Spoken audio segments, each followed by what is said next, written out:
Sir, what really made you to be part of Budleya 2 and how it feels being part of it? Feels wonderful being a part of Bulbulia. Bulbulia first itself was a very fantastic film. Priyadarshan ji is an amazing director, or Akshay Vidya, they were out of the world. What performances, amazing songs, and the film became such a huge success. And Bulbulia 2, people fortunately didn't forget Bulbulia 1 after 14 years also.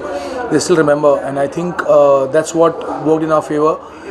The name itself, Bulbulia 2, of course, and songs जो हमारे हैं मेरे Dholna and Hare Ram Hare Krishna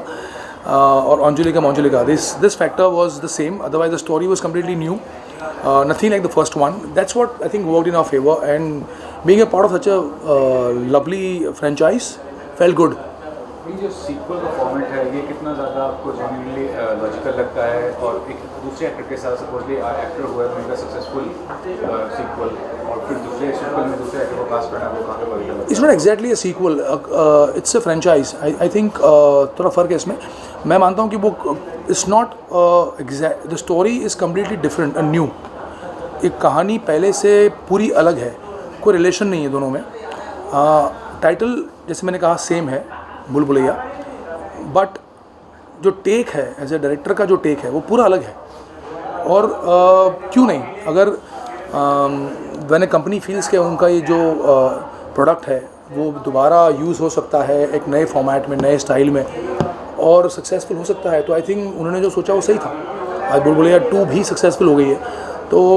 what ever they thought was right and it's worked you never know 3 भी आ जाए future में तो sir ये pandemic में ये शूट करना उसके बाद अब रिलीज़ होना ये कितना डिफ़िकल्ट था? हाँ डेफिनेटली डिफ़िकल्ट तो था जब 2020 में हमने शूटिंग शुरू की थी इसकी तो अगस्त 31 को 2020 में रिलीज़ करने का प्लान था तभी बहुत ज़्यादा बस था इसका फिल्म का बुलबुलैया को लेकर बहुत बड़ा बस था कि अगस्त में आ रही है पिक्चर लेकिन अनफॉर्चुनेटली हमने शुरू किया उसके 20-25 दिन शूटिंग में ही हमारा लॉकडाउन लग गया शूटिंग बंद हो गई 6-7 महीने तक कोई शूट नहीं कर पाया उसके बाद सारी डेट्स सबकी यहाँ वहाँ उथल पुथल हो गई उसके बाद मैंने मुल्की सीरियल पकड़ लिया मुल्की सीरियल शुरू हो गया मेरा उसके बाद कार्तिक तब वो सबकी डेट्स बिखर गई उसके बाद जब डेट्स मिली 2021 मार्च में तो मुझे कार्तिक को और काफ़ी लोगों को हमारे सेट पे कोविड-19 पॉजिटिव आ गए हम लोग सब तो फिर शूटिंग रुक गई उसके बाद अल्टीमेटली वो तब तक तो 1.25 साल 1.5 साल निकल चुका था फिल्म को शुरू किए उसके बाद लास्ट ईयर अगस्त सितंबर में फाइनली सबकी डेट मिली और नॉन स्टॉप 1.5 महीना हमने शूट किया और तब जाके फिल्म कंप्लीट हुई है और तब हमें ऐसा लगा कि शायद वो बज़ कम हो गया हो शायद लेकिन जब पीआर शुरू हुआ फिल्म का तब फिर से वो बज़ और बड़ा हो गया था और आज फाइनली जब फिल्म रिलीज़ हुई तो थैंक गॉड इट्स वर्कड काफ़ी प्यार मिला सर आपके रोल को ठाकुर साहब के और उसके बाद कियारा मैम के साथ कार्तिक आर्यन के साथ ये सब आपकी केमिस्ट्री कैसी थी आप लोग? ब्रिलियंट मेरा कार्तिक के साथ तो बहुत अच्छा इक्वेशन था we were talking laughing you no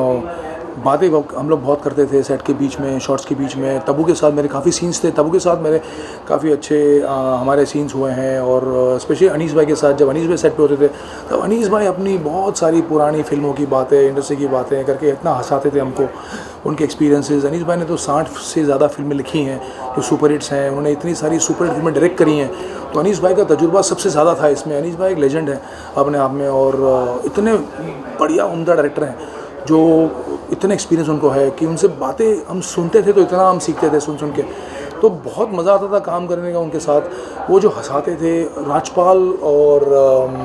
Sanjay Mishra जब सेट पे थे तो मतलब सोने पे सुहागा थे तभी इतना लोग काम को साइड पे रख के इतना हंसते थे और हिलेरियस माहौल होता था एक बहुत ही हंगामा होता था सेट पर तभी तो ओवरऑल एक्सपीरियंस फैंटास्टिक था बुलबुलैया का अब लग रहा है कि फिल्म खत्म हो गई शूटिंग खत्म हो गई लास्ट दिन था हमने 24 घंटे काम किया लास्ट दिन पे फिल्म की शूटिंग लास्ट दिन पे 24 घंटे काम किया था तो उस वक्त थोड़ा सा सैड माहौल था और लग रहा था कि शूटिंग ख़त्म हो रही है लेकिन एक तरह से हम खुश भी थे कि इतने लंबे अरसे के बाद फाइनली शूट ख़त्म हो रहा है और दुखी भी थे क्योंकि फिर सब पता नहीं कब मिलेंगे So you are working in industry for the 22-25 years, 25 साल हो गए तो अभी तक का जो आपका अनुभव रहा है you have recently commented you supported two artist regarding TV disparity क्या कहना चाहेंगे कि कितना मानते हैं कि एक डिफरेंस है बिटवीन टीवी आर्टिस्ट और फिल्म आर्टिस्ट और अदर मीडियम्स से डिफरेंस वैसे कुछ नहीं है। वैसे आजकल तो ऐसा हो गया कि सोशल मीडिया इतना हावी हो गया सब पे कि एक दुनिया छोटी हो गई है। लोग इतने अवेयर हो गए हैं गुड कंटेंट को लेकर कि ऑडियंस को बेसिकली टीवी में हो, फिल्म में हो, ओटीटी में हो, कहीं भी हो, या आपकी रील्स क्यों ना हो इंस्टा की, लोगों को अच्छे कंटेंट देखने हैं, अच्छा काम देखना है। तो अच्छे काम को लेकर बहुत ज़्यादा अवेयरनेस आ गई है लोगों में।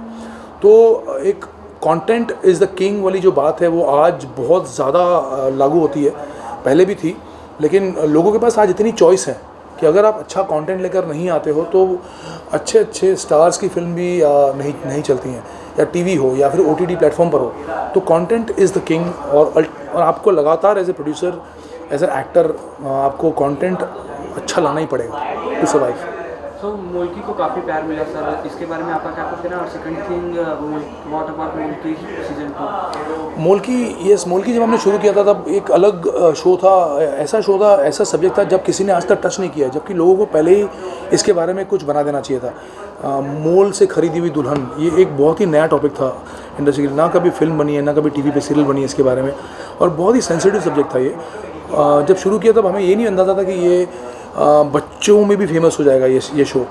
छोटे बच्चों में। तो ये छोटे बच्चों में फेमस हुआ, बड़ों में भी हुआ फेमस ये। तो मेरे हिसाब से मोल की काफ़ी सक्सेसफुल रहा, और सीज़न 2 की बातें चल रही हैं, लेकिन आई डोंट नो ये कब होगा, होना चाहिए मेरे हिसाब से। लास्टली हमें सोशल मीडिया इन्फ्लुएंस करने बताया, लेकिन जब आपने कैरेक्टर शुरुआत की थी तो टेलीविजन मीडिया में इतना बड़ा नहीं था। बिल्कुल। इतना बड़ा नाम किया आपने। आज के दौर में टीवी आर्टिस्ट को रिकॉग्नाइज करना थोड़ा मुश्किल हो जाता है अगर कोई बड़ा शो ना हो, बड़ा किरदार ना हो। वो कितना चैलेंजिंग है? बहुत आजकल बहुत चैलेंजिंग हो गया, क्योंकि आजकल आपके पास इतना सारा कंटेंट है, इतनी सारी चॉइसेस हैं। 40 तो OTT प्लेटफॉर्म है, और हिंदी अगर चैनल्स की बात करें तो 15-20 तो हिंदी मेन चैनल्स हैं, और एक एक चैनल पे करीब एक दिन में 7 से 8 शो आते हैं प्राइम टाइम पे। तो आप गिन लीजिए 50-60 शो रोज़ के टेलीकास्ट होना अलग अलग चैनलों पे, इतना सारा OTT पे कंटेंट होना, और उसमें अगर आपको जगह बनानी है अपनी, तो या तो शो बहुत ज़बरदस्त हिट हो जाए रातों रात, या आपका काम ऐसा अलग सा हो कि लोग आपको नोटिस कर लें। और आजकल एक बार काम करने से आदमी फेमस नहीं होगा, आपको लगातार नॉन स्टॉप अच्छा कंटेंट में आपको अच्छी परफॉर्मेंस देते रहना पड़ेगा तब, क्योंकि इतनी सारी कंपटीशन, इतने सारे लोग, इतने सारे चैनल्स, इतने सारे OTT प्लेटफॉर्म्स, इतने सारे वेब शोज़, मूवीज़, मतलब ऑडियंस के पास तो आज इतनी चॉइसेस हैं जो 20 साल पहले नहीं थी। तो आज थोड़ा माहौल थोड़ा टफ है। So last one sir, what is your upcoming projects from your side? 2 फिल्में हैं जो अनाउंस होंगी अभी जून में, तो NDA है मेरा, तो I will wait for it. 2 और फिल्में हैं अच्छे डायरेक्टर के साथ, तो मैं, और एक टीवी शो है, लेकिन फिर वही बात होती है कि टीवी और फिल्म आजकल इतना डिमांडिंग हो गया है डेट वाइज के दोनों में से फिर एक किया जाए, नॉट बाई चॉइस बट, लेकिन क्या करें, क्योंकि जब मैंने एक्सपीरियंस किया लास्ट ईयर कि मुल्की के साथ साथ मेरे बुलबुले का शूट था, लेकिन वो डेट की मारामारी में पसीने छूट गए थे। तो आई थिंक फिल्म जो मेरी है अभी अच्छे प्रोजेक्ट्स हैं, let's see how it goes now. If you want to say audience को कुछ बोलना चाहोगे आप? I just want to thank you for giving so much love to Bul Bulaiya, liking me on big screen and accepting me in a big way. So thank you so much. Keep watching me and keep loving me, and all the best. Keep doing good work. Thank you so much. Thank you so much.